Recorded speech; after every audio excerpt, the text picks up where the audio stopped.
Fala galera, beleza? Tudo certo com vocês? Bom, eu vou começar mais uma videoaula para vocês. Antes disso, se inscreve, deixa o like, beleza? Para a gente fortalecer o canal. Essa videoaula ela vai ser sobre dilatação dos sólidos. Então bora lá, galera!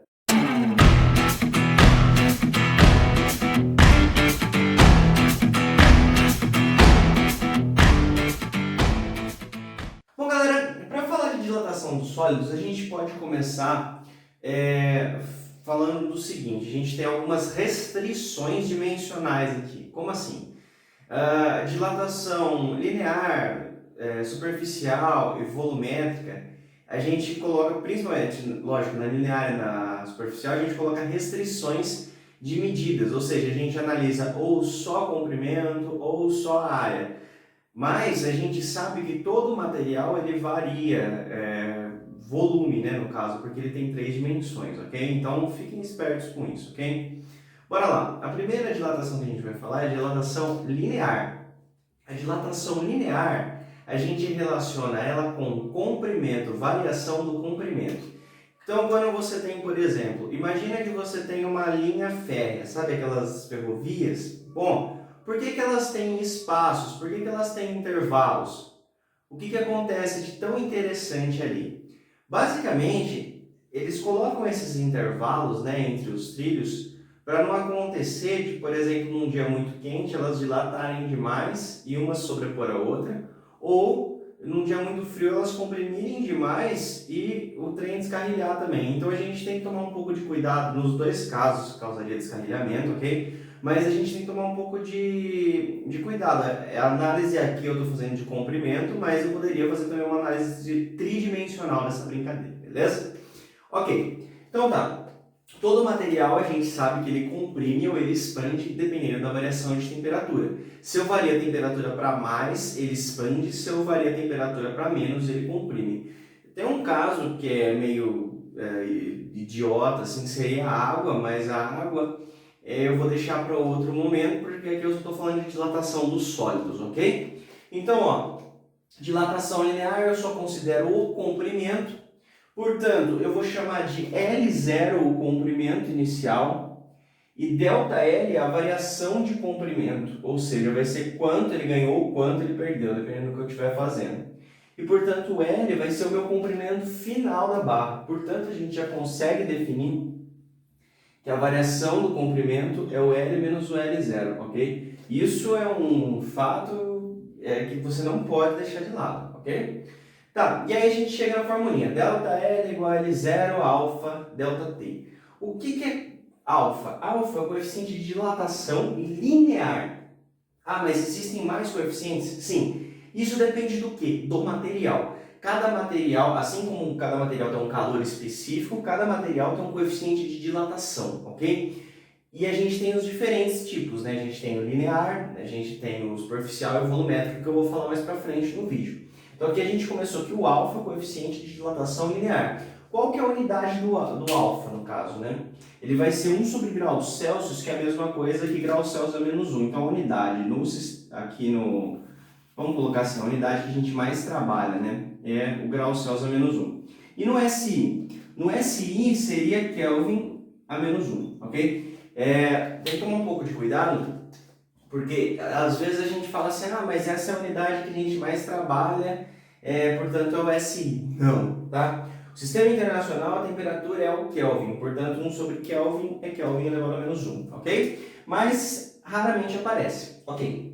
Então, ó, o coeficiente de dilatação linear é o alfa, e esse ΔT é variação de temperatura, ou seja, a gente pode jogar aqui que é temperatura final menos temperatura inicial, caso ele dê as condições ali de temperatura para você, ok?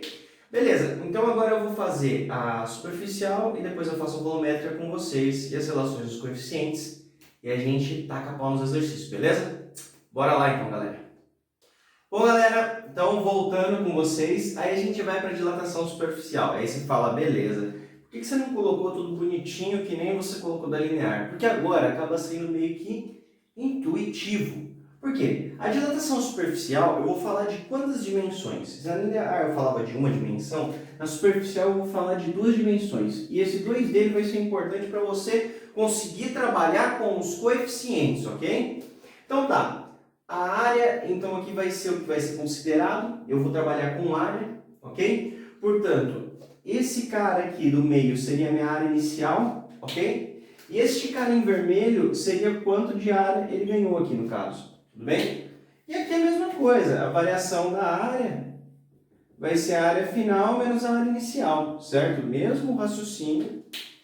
E a equação, cara, a formulinha disso? Bom, eu chego que a variação da área, ela vai ser a área inicial, vezes o coeficiente de dilatação, agora ele vai ser um coeficiente superficial, que vai ser o beta, tá? Vezes aqui a variação de temperatura. Só que aí você fala, porra, cara, você saiu de uma dimensão unidimensional para ir para uma dimensão bidimensional e você acabou com a minha vida, porque agora você colocou esse beta, eu não sei o que é esse beta.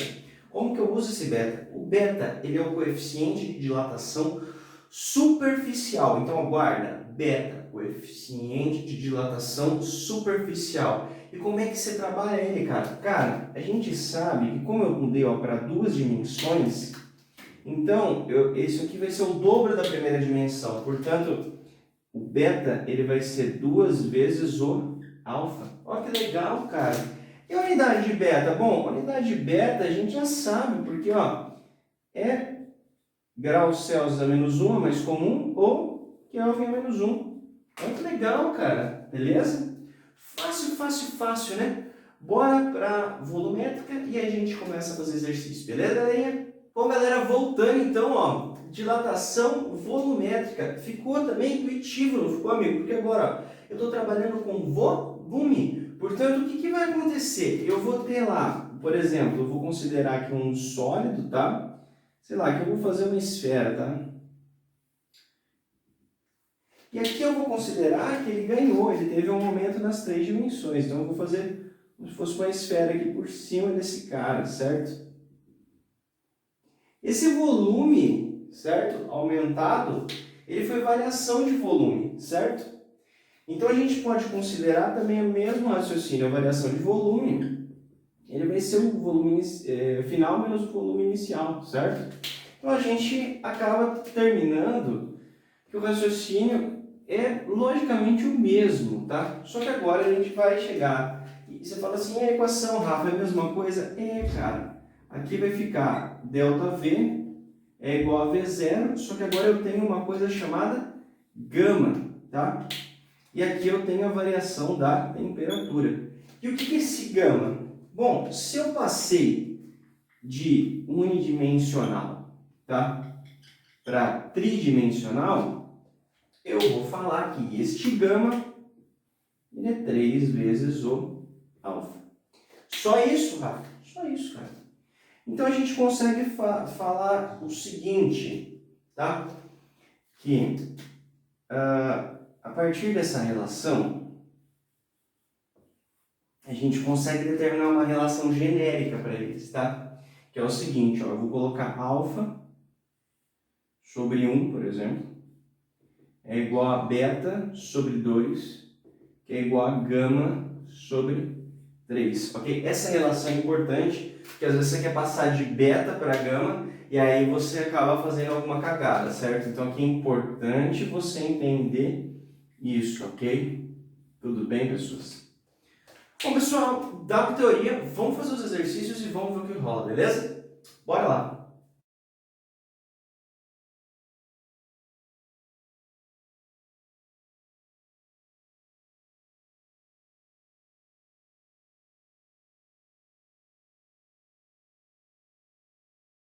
Bom, galera, primeiro exercício tranquilo, né?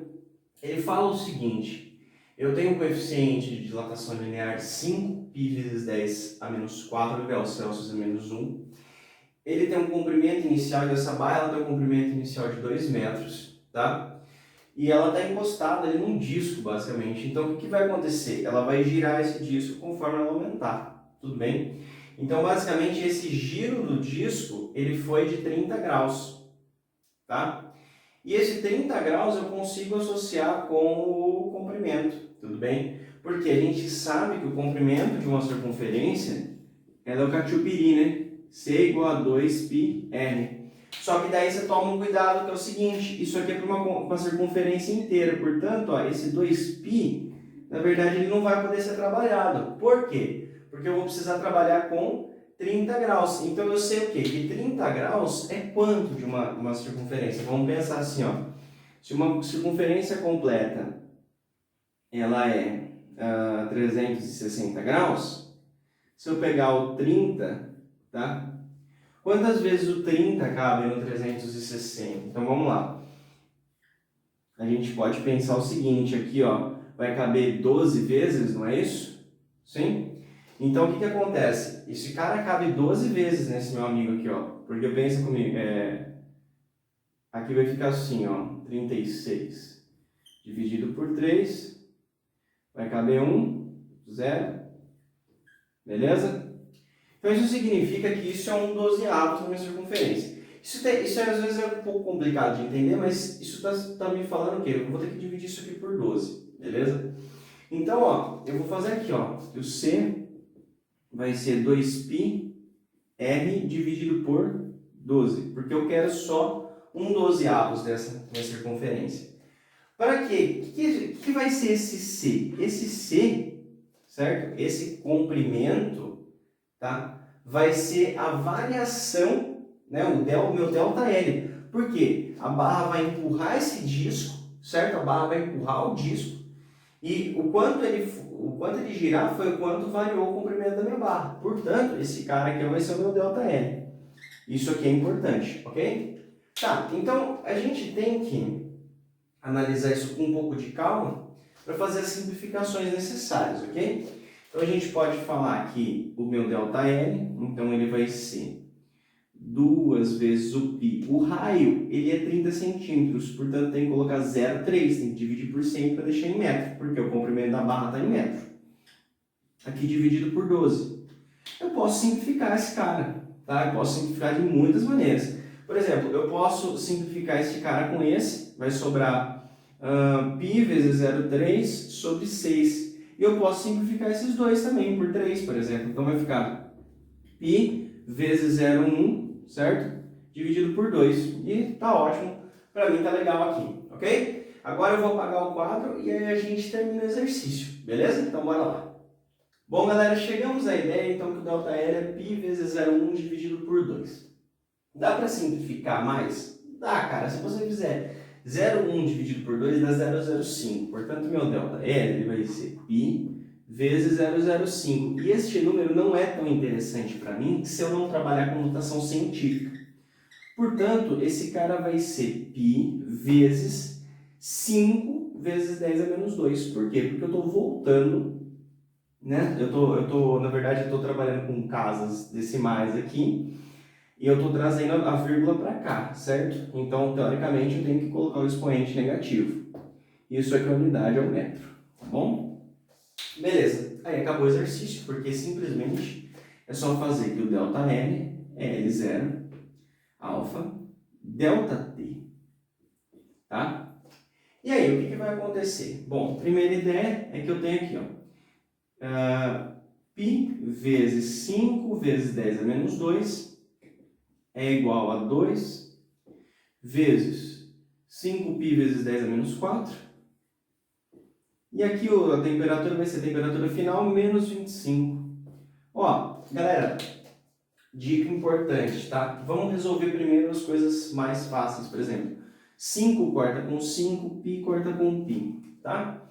Outra coisa extremamente legal que dá para fazer, que é muito importante e que deve ser discutido é o seguinte. Eu posso simplesmente fazer uma simplificação desses expoentes, tá? Porque esse é menos e esse é menos. Então, teoricamente, tá? Aqui vai me sobrar 1 e aqui me sobra menos 2, ok? Que vai ficar menos 2 dividido por menos 4, vai ficar menos com menos. Dá mais, vê minha aula de potenciação lá que você vai entender. Bem legal que eu fiz. Então aqui, ó, nesse cara que sobrou 1, aqui vai ficar 2 vezes 10 a menos 2, ok? Vezes t menos 25. Aí tem uns alegres ainda que fazem, pô, vou colocar aqui, os caras fazem assim, eu vou fazer distributiva. Não faz isso não. Ó, presta atenção. Passa esse cara dividindo, ok? Então aqui vai ficar 1 sobre 2 vezes 10 a menos 2, certo? 1 sobre 2 vezes 10 a menos 2. Ops, 10 a menos 2 está aí embaixo, ok? E aí, esse cara vai ficar igual a t menos 25, tá? Por quê? O que vai acontecer aqui de tão bonito e legal? Esse cara, 1 dividido por 2, certo? 1 dividido por 2, ele vai dar 0,5, tá? Dá meio. Então isso aqui vai ficar meio, e o 10 a menos 2 você pode jogar lá em cima. Portanto, vai ficar 10 a 2, ok? E aqui vai ficar, ó, eu vou conservar, t menos 25. 0,5 vezes 10 a 2 dá 50. Portanto, isso é igual a t a menos 25. Eu vou passar o 25 para lá somando, certo? Portanto, o meu t ele vai ser 25 mais 50, que dá 75 graus Celsius. E aí, morreu o meu problema. Beleza, galera? Bora pro próximo.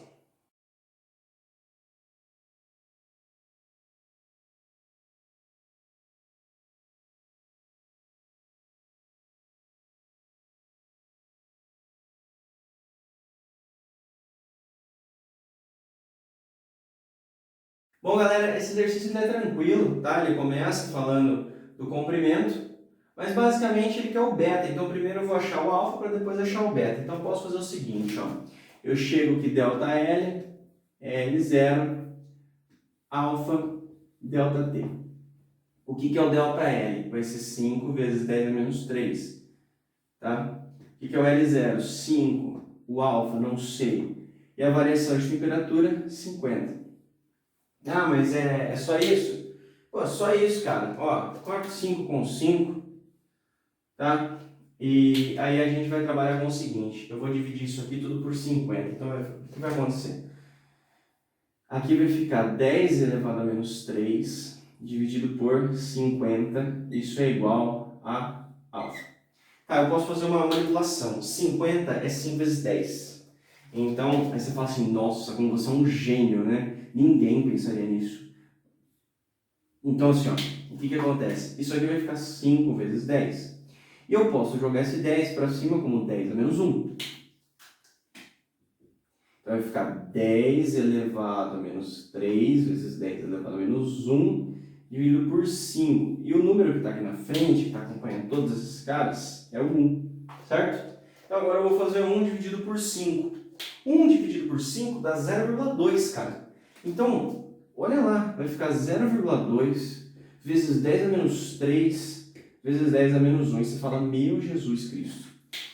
Isso aqui eu posso transformar em 2 vezes 10 a menos 1. Então vai ficar, ó, menos 1 com menos 1, menos 2 com menos 3, menos 5. Então vai ficar 2 vezes 10 a menos 5. Acabei o exercício. Não, cara. O que ele quer? Ele quer o beta, portanto você tem que multiplicar isso aqui por 2. Então você vai fazer 2 vezes 2 vezes 10 a menos 5, que dá 4 vezes 10 a menos 5 graus Celsius a menos 1. Ok? Beleza? Fechou, galera? Bora pro último e aí a gente encerra.